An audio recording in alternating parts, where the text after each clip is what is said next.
What if I told you that the most intense love you've ever felt wasn't love at all, but a calculated psychological weapon designed to break down your defenses? That fairy tale beginning that felt too good to be true, it actually was. Hey guys, welcome back to my channel. Today we're diving into something really dark but incredibly important to understand. If you're new here, make sure to hit that subscribe button because I share these psychological insights every week. Knowledge builds empires, and today you'll build yours. Look, if you're looking for basic relationship advice, this is not for you. What I'm about to reveal is far more powerful. The underground psychology that keeps millions trapped in cycles of emotional abuse. This information is more critical now than ever before. Because when someone uses love as a weapon, they're attacking you right where you're most vulnerable, your heart. And they're counting on you never discovering what I'm about to share. The weaponization of love. What is love bombing? So what exactly is love bombing? The term actually originated in the 1970s to describe how cults indoctrinated new members through extreme displays of acceptance and validation. But today, we see it most commonly in romantic relationships. It's when someone overwhelms you with excessive attention, affection, and adoration very early in a relationship. We're talking constant communication and texting, lavish gifts and grand romantic gestures, excessive compliments and flattery, talking about marriage within weeks, declarations of soulmate status, and making you the center of their universe. I actually hear from so many of you in the comments about this exact experience. You meet someone, and suddenly, they're texting you 24/7, wanting to see you every day, and telling you you're the one within a few weeks. Sound familiar to anyone? I bet the comments are already filling up with OMG, this was my ex. The most dangerous part? In the beginning, it feels amazing. It's like every romantic movie you've ever watched. Finally, someone sees how special you are. Finally, someone gives you all the love and attention you deserve. But there's a huge difference between genuine romantic interest and love bombing. And understanding that difference could save you years of psychological damage. Look at it this way. Genuine interest is like a warm fire that grows steadily and provides consistent comfort. Love bombing is like throwing gasoline on that fire. It creates an explosive flash of intense heat that burns out quickly, leaving damage in its wake. The dark cycle, from heaven to hell. Let's talk about the cycle that almost always follows. Love bombing isn't a one-time event. It's usually the first phase of a cycle that can repeat over and over. And once you understand this cycle, you'll start seeing it everywhere. The idealization phase. Cloud 9. The first phase is idealization, the actual bombing stage. This is when all that excessive affection happens. They put you on a pedestal. You're perfect. You're everything they've ever wanted. They can't believe they found you. During this phase, they're studying you closely, learning your insecurities, your desires, your weaknesses, your past wounds. They're collecting data, figuring out exactly how to make you feel seen and understood like never before. I remember when this happened to me. He learned I loved a particular obscure band, and the next day, he had apparently listened to their entire discography and could discuss their evolution as artists. At the time, I thought, wow, he really cares about my interests. Now, I realize he was creating a false sense of connection. The idealization phase is characterized by behaviors that would be extreme in any normal relationship. Think about it. In a healthy relationship, affection builds gradually as you get to know each other. But love bombers accelerate this process unnaturally. They might send you dozens of texts throughout the day. Call just to tell you they're thinking about you. Show up at your workplace with elaborate gifts. Or learn everything about your interests overnight. You might receive flowers for no reason, unexpected expensive gifts, or constant compliments that seem almost over the top. One viewer shared that her ex memorized her entire work schedule within the first week of dating and would show up at the end of every shift with her favorite coffee. She thought it was sweet until she realized he was actually monitoring her movements, disguising control as care. During this phase, they'll also use techniques like mirroring, where they shape their personality to reflect yours. Suddenly, they love all the same movies, share the same values, and have the same dreams for the future. It creates this uncanny sense that you found your perfect match. What makes this phase so effective is that it taps into our deepest desires for connection, understanding, and appreciation. Who doesn't want to feel adored?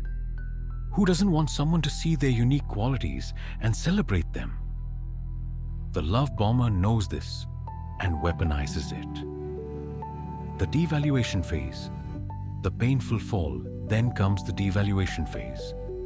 When the mask slips, once they feel they've secured your attachment and trust, things start to change. Sometimes gradually, sometimes suddenly. The constant texts slow down. The compliments become criticisms. The grand gestures stop. The very things they claimed to adore about you become targets for criticism. You're so sensitive when before they loved how empathetic you are. You're too needy when they were the one texting non-stop. You're embarrassing me when they used to show you off proudly. This phase is incredibly confusing because you're still addicted to the person from phase 1. That perfect partner who thought you were amazing. So you start working harder and harder to get that person back. You become increasingly anxious, walking on eggshells, trying to figure out what you did wrong. But here's the devastating truth. That person never existed. It was a calculated act designed to create dependency. Let that sink in for a second. The person you fell in love with was never real. The speed of the shift can vary. Sometimes it happens overnight. You go from being their soulmate to suddenly being ignored or criticized harshly. Other times it's more gradual. Small criticisms that increase over time, affection that slowly diminishes, promises that are subtly broken. What makes this phase so psychologically damaging is the contradiction between what they promised and how they're acting. They told you you were perfect, and now nothing you do is right. They said they'd never hurt you, and now they're causing pain daily. They claim to value honesty, and now they're lying constantly. Your mind struggles to reconcile these contradictions, creating what psychologists call cognitive dissonance. And to resolve this mental conflict, many victims start blaming themselves rather than accepting the painful reality that they were manipulated. I worked with a woman whose partner told her on their third date that she was the woman he'd been waiting for his whole life, and how he'd never felt this way about anyone. 6 weeks later, he was telling her she was too emotional, needed too much attention, and should work on her insecurities. She spent months trying to become the perfect girlfriend he initially claimed she already was.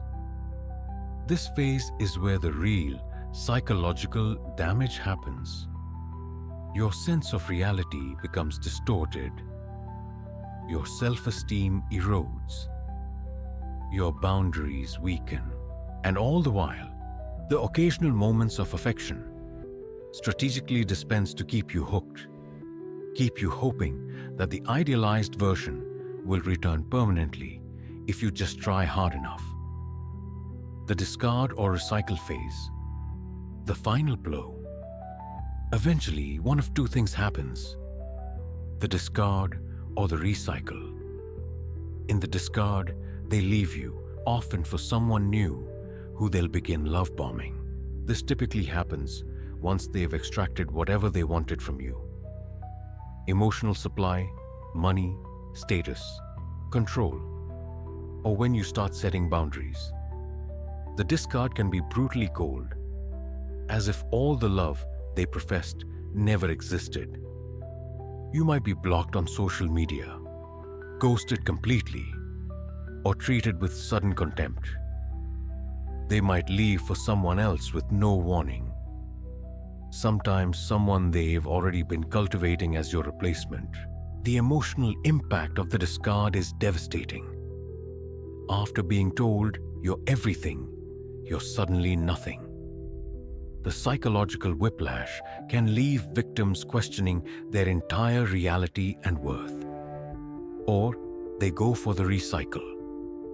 Just when you're about to break free, they return with the same intensity as the initial love bombing phase.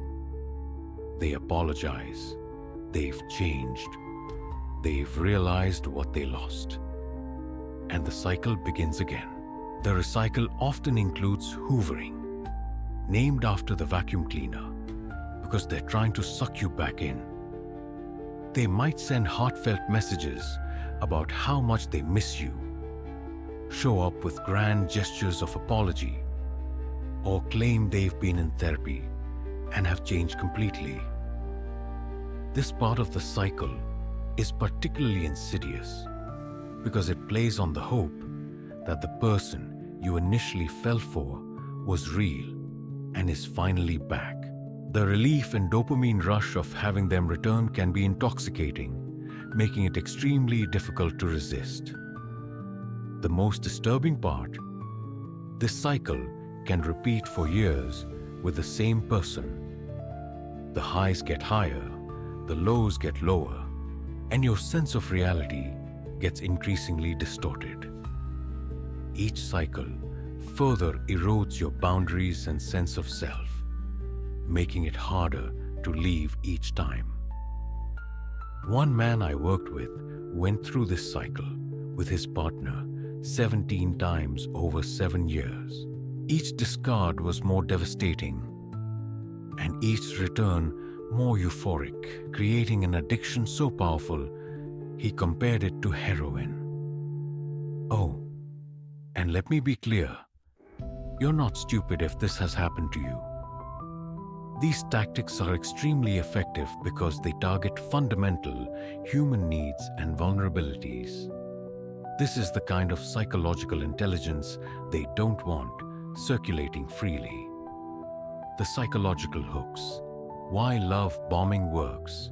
Love bombing works because it targets universal human needs that we all have. This isn't about weakness. It's about being human. First, it targets our need for validation.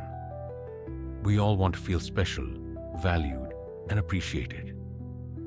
Love bombers offer this in concentrated doses, making you feel more seen and validated than perhaps ever before. They become a mirror reflecting back the most idealized version of yourself.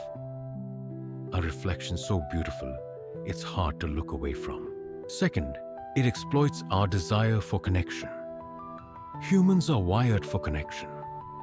We're social creatures who seek bonding. Love bombers create the illusion of an instant deep connection. The soulmate effect, which is extremely powerful. They make you feel understood in ways you've never experienced, creating a sense of finally someone gets me. That's addictive.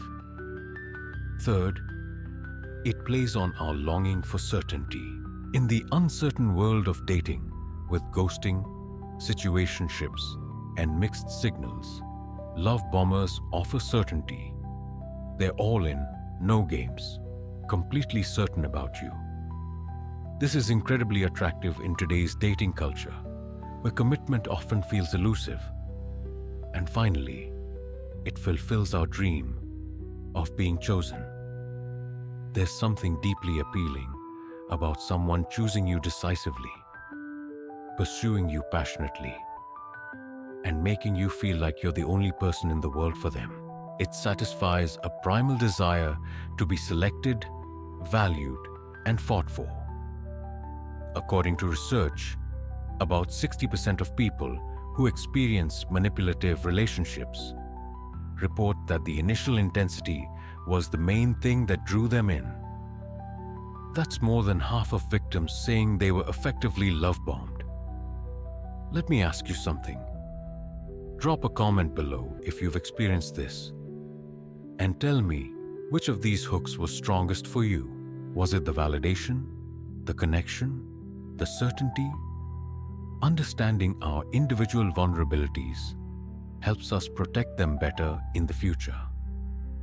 The biochemical addiction, your brain on love bombing. You know what's really important to understand. Love bombing creates a literal biochemical addiction in your brain. This isn't just an emotional attachment. It's a physiological dependency. The extreme highs of the love bombing phase trigger massive dopamine releases, the same neurotransmitter involved in drug addiction. When you're being showered with affection, compliments, and attention, your brain is essentially getting high. You feel euphoric, energized, and connected.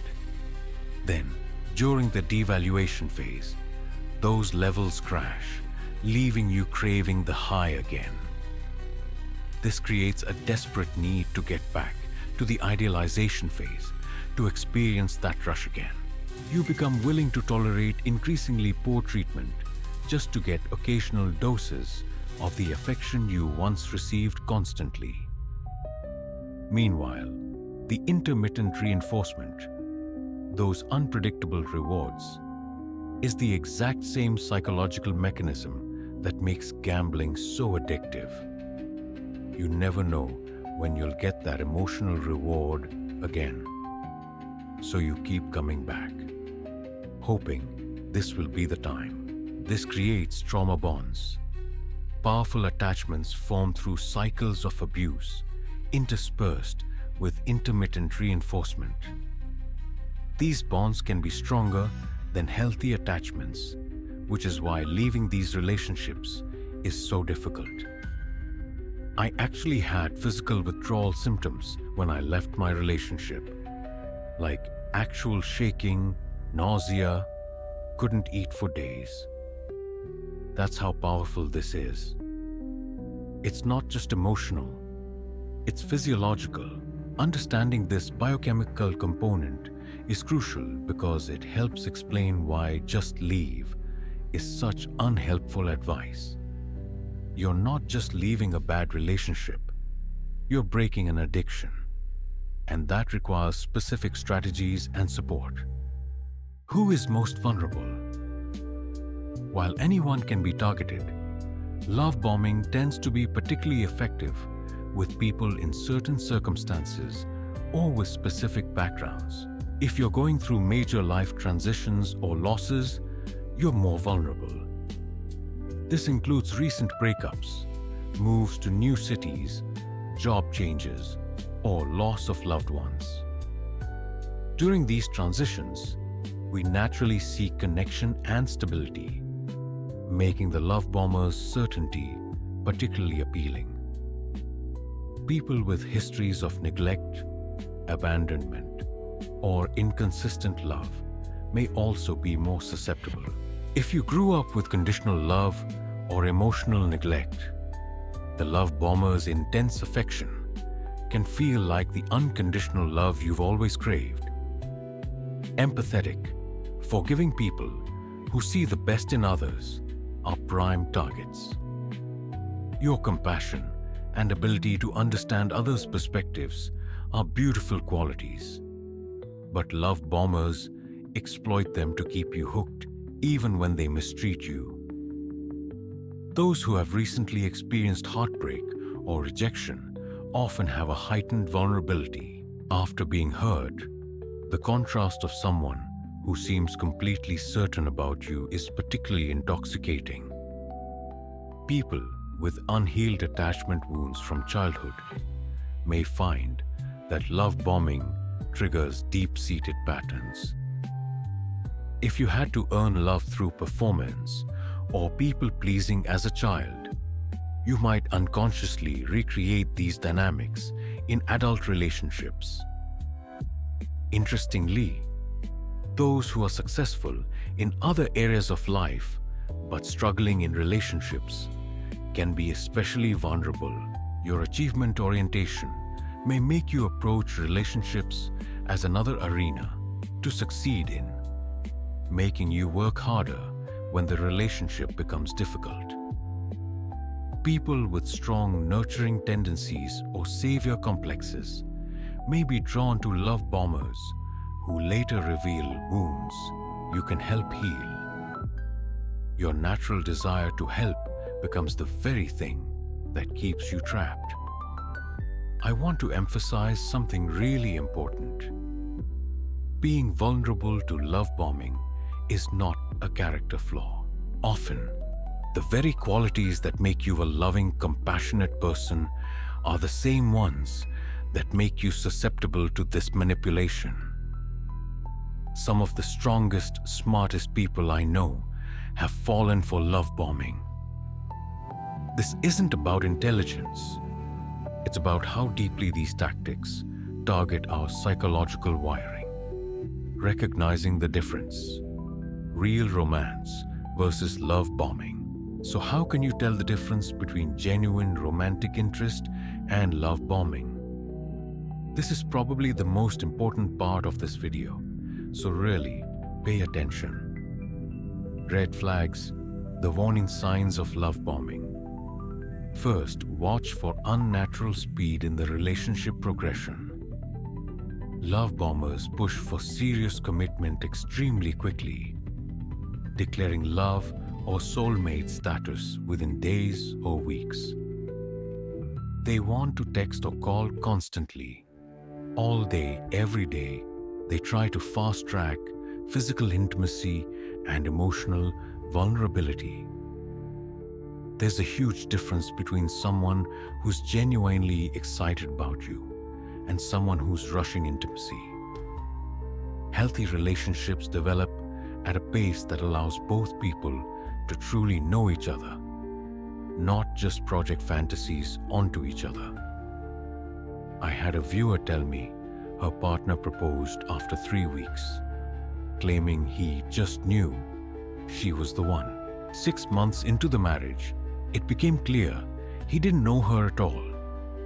He had fallen in love with the idea of her, not her actual self. Second, notice boundary violations disguised as romance.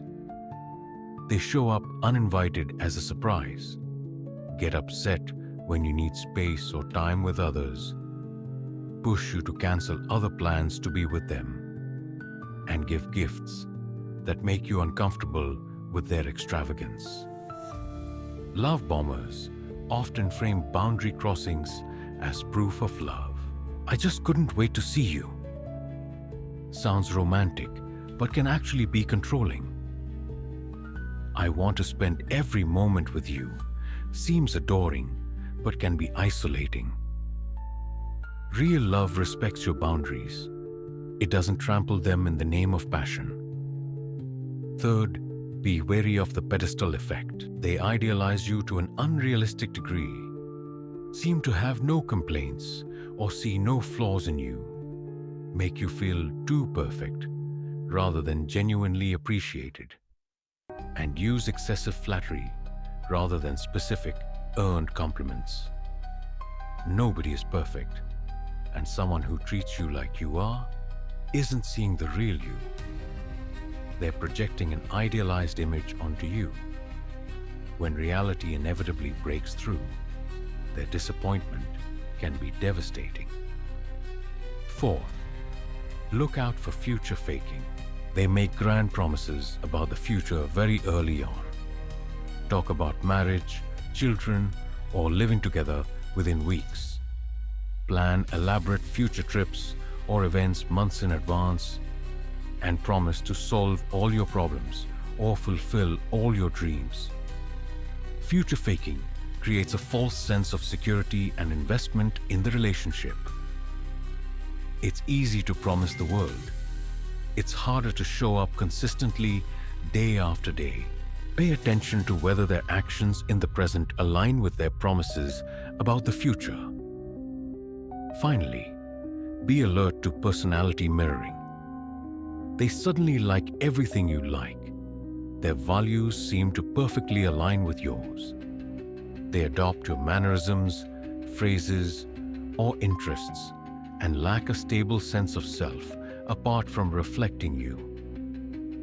While some overlap in interests and values is important in relationships, complete mirroring should raise red flags. Healthy people maintain their individuality even in close relationships. Okay, I want to do a quick check-in. How many of these red flags are you currently experiencing or have experienced? Drop a number in the comments. It's really eye-opening to see how common these patterns are. Green flags, signs of genuine interest.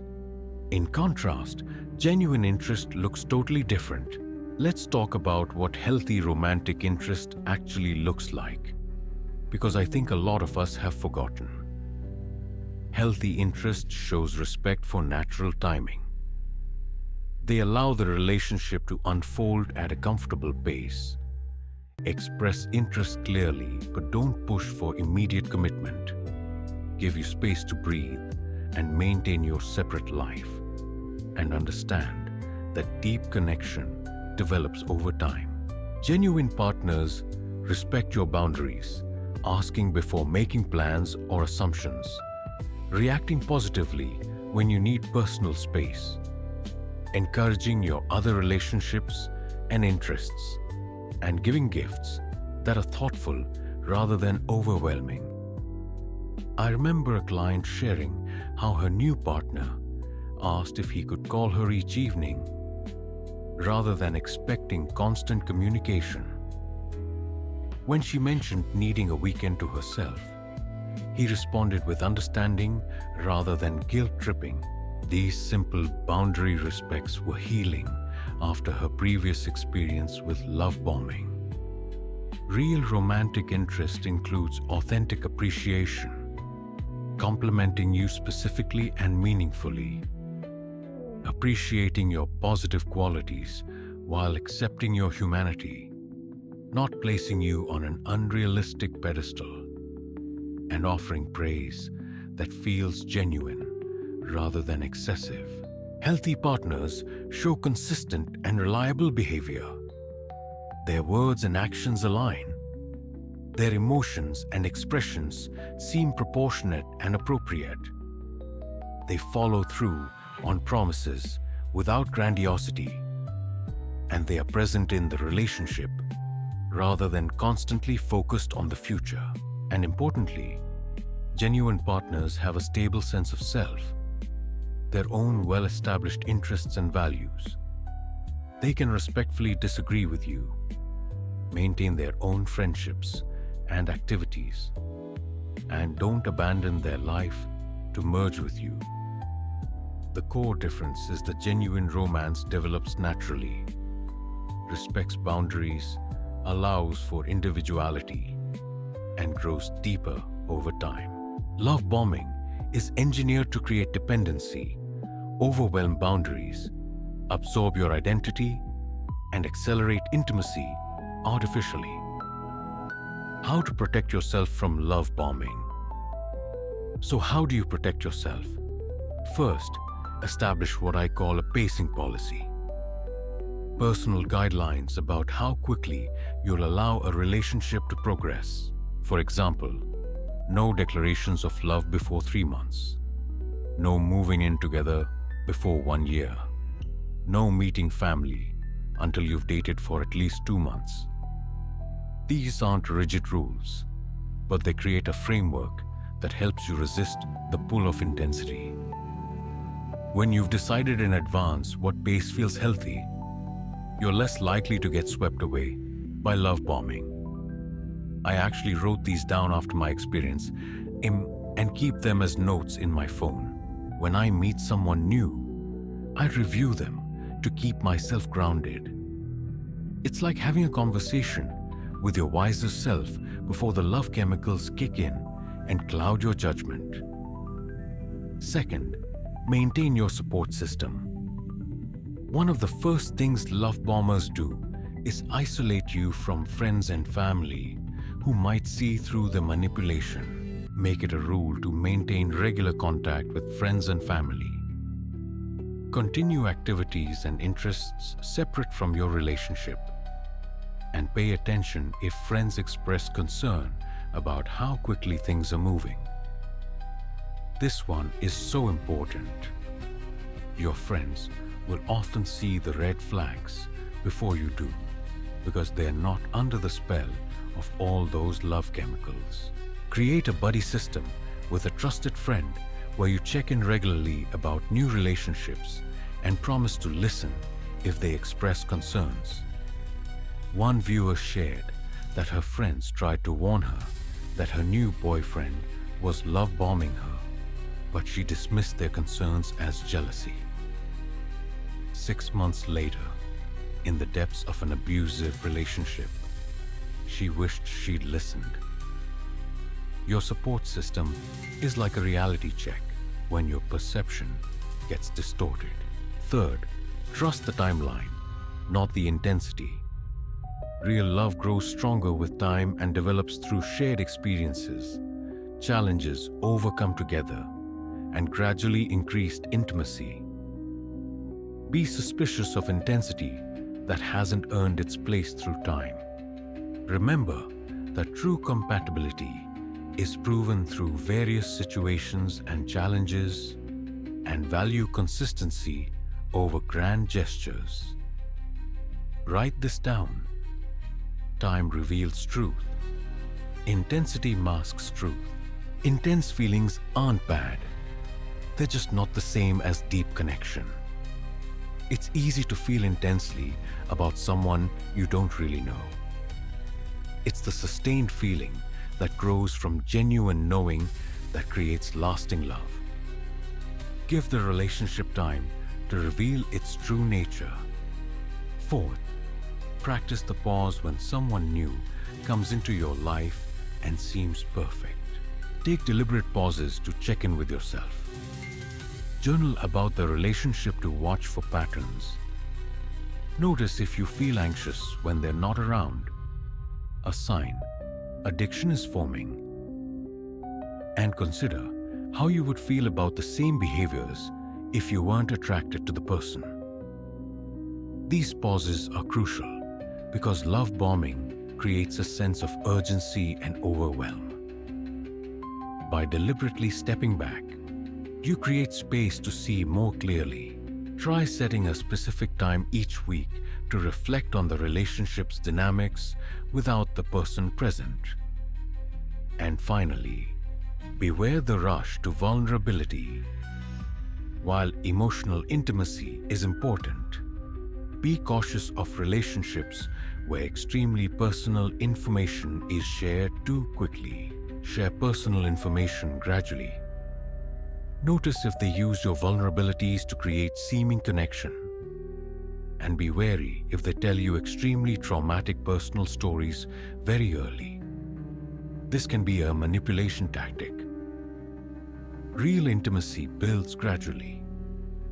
Someone sharing their deepest trauma on date 2 isn't intimacy. It's often a manipulation tactic to get you to reciprocate and share your vulnerabilities too soon. This information can later be used against you in the devaluation phase. Healing after love bombing. If you've been love bombed and are trying to recover, please know that healing is possible. Here's where to start. First, understand the addiction component. Recognize that what you're going through is a form of addiction withdrawal. Your brain chemistry has been altered by the extreme highs and lows. The obsessive thoughts and longing are physiological responses. Recovery follows patterns similar to other addictions. Understanding the neurochemical basis of your attachment can reduce shame and self-blame. You're not weak or stupid for struggling to break free.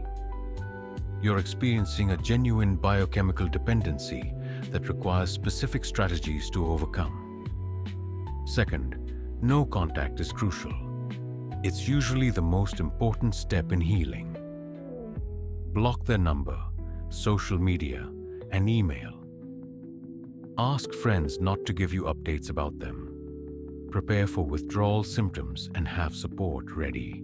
Remember that every contact resets your recovery clock. This is incredibly difficult but absolutely necessary. Each contact with the love bomber reactivates the addictive cycle and strengthens the trauma bond. If you absolutely must have contact, co-parenting situations, workplace relationships, establish strict boundaries and limit interaction to only what's necessary. Third, work on reclaiming your reality by journaling about the relationship from a new perspective. Identify specific manipulations and how they affected you. Reconnect with how you felt and what you valued before the relationship. Seek validation from trusted friends about your perceptions. After being gaslighted and manipulated, your sense of reality may be severely distorted. Creating an objective record of what actually happened helps counter the self-doubt that love bombers instill. One technique is to create a timeline of the relationship, noting when red flags appeared and how the cycle progressed. Fourth, rebuild your boundaries, which love bombing destroys. Start with small boundaries in safe relationships. Practice saying no in low-stakes situations. Identify where your boundaries were violated and how that felt. Create clear internal guidelines for future relationships. Your no is a complete sentence. You don't need to explain it, justify it, or apologize for it. This can be revolutionary for people who've had their boundaries systematically dismantled by love bombing. And finally, consider professional support. This kind of manipulation can create trauma bonds that are difficult to break alone. Therapists experienced with narcissistic abuse can be invaluable. Look for trauma-informed approaches. Consider support groups for survivors of emotional abuse. EMDR and somatic therapies can help with the trauma component. Honestly, therapy was the single most important factor in my recovery. I tried to heal on my own for a year with minimal progress, then made more progress in 3 months of therapy than that entire year. The bigger picture. Why understanding love bombing matters. Understanding love bombing isn't just about protecting yourself in relationships. It's about recognizing how emotional manipulation works in all areas of life. The same basic techniques are used in cults, extremist recruitment, certain marketing campaigns, and even some political movements. When you understand how love bombing works, you become more resistant to all forms of emotional manipulation. This knowledge is a form of psychological self-defense in a world where emotions are increasingly weaponized.